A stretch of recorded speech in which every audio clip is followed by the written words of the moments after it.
Hey guys, just want to give you a quick reminder that the full recorded sessions from last week's workshop are now available on our website. They're going to be up until August 31st. So if you haven't seen it already, or maybe you just want to review, make sure you check it out. I'll throw a note in the show notes where you can go, but you can also head over to www.tier1trading.com and just click the banner that says Confident Trader Collective.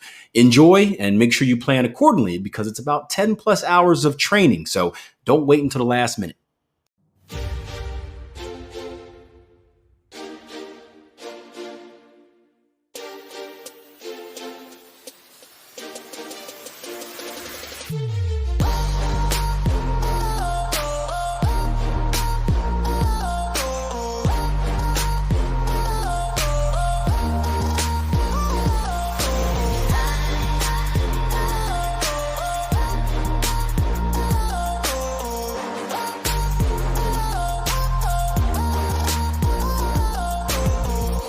He also has to consider looking at each pair and how they behave because he might find a pair that he could trail further.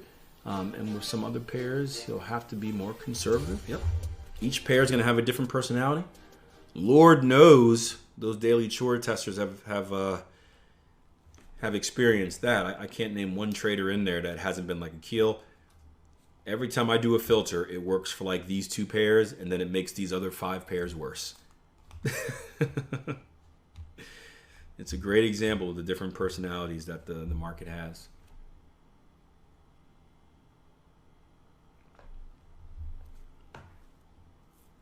And keep in mind, we're it's always difficult to be a trend continuation trader in a market that typically consolidates. That's tough too.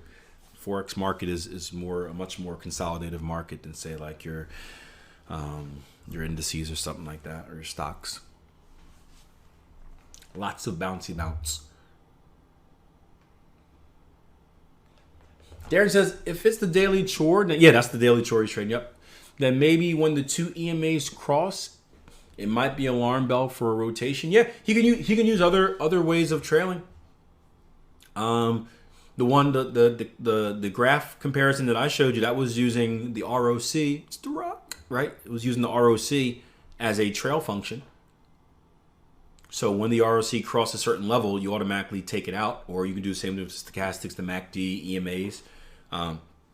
That's another way to trail as well. Is you can trail based off an indicator. So saying once the stochastics cross blah blah blah, then I take it out at market. And again, that's what I was using with that comparison. I used the ROC for that. Rate of change for you guys that are about to ask. Rate of change. What the hell was ROC? Jay-Z, Memphis Bleak, Dame Dash, Beanie Siegel, a million.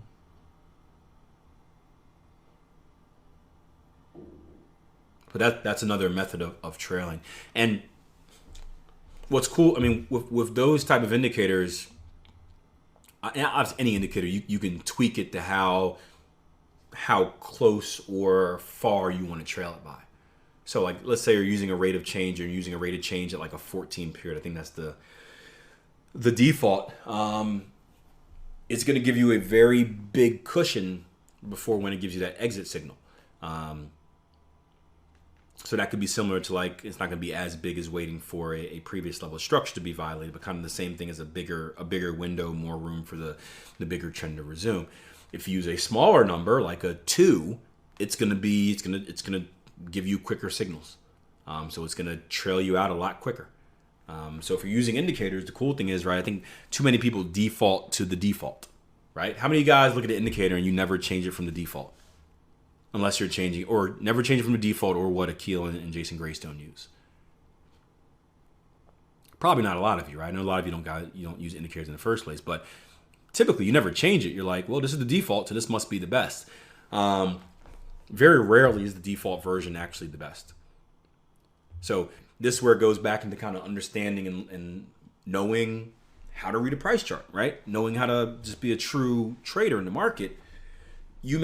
You've got to understand what adjustments you need to make based on what you want to, or what you want that indicator to tell you. Right? If you want a tighter, let's give this an example, right?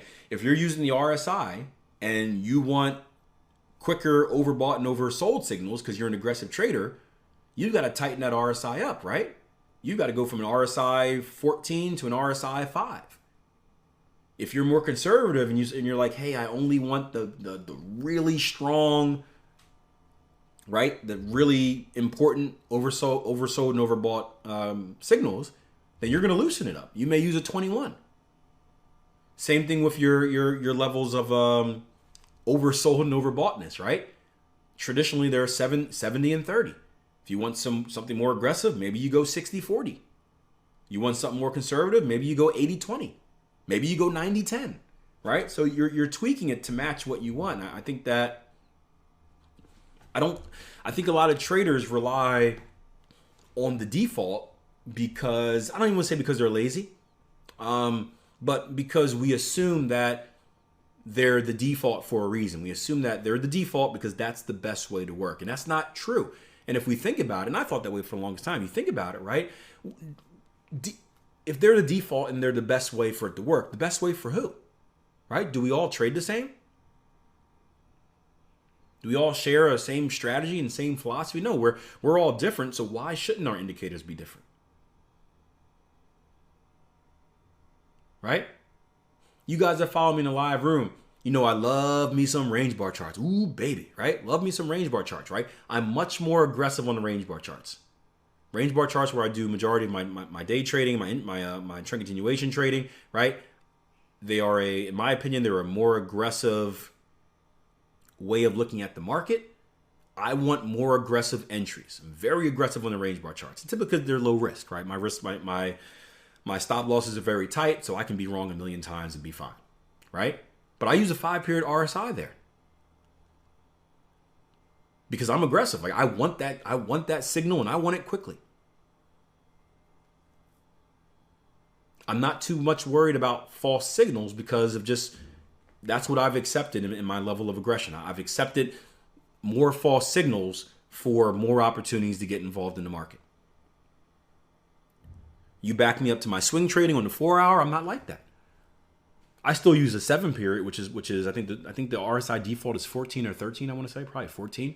I still use a 7-period, right? So it's a little bit it's closer, lower, I guess, than your default. So it still gives me more overbought and oversold signals, right? However, I do use a 80 and 20, right? So I'm looking for, instead of 70-30, I balance it out with looking for extremely overbought and extremely oversold conditions. I also want I want recency bias, right?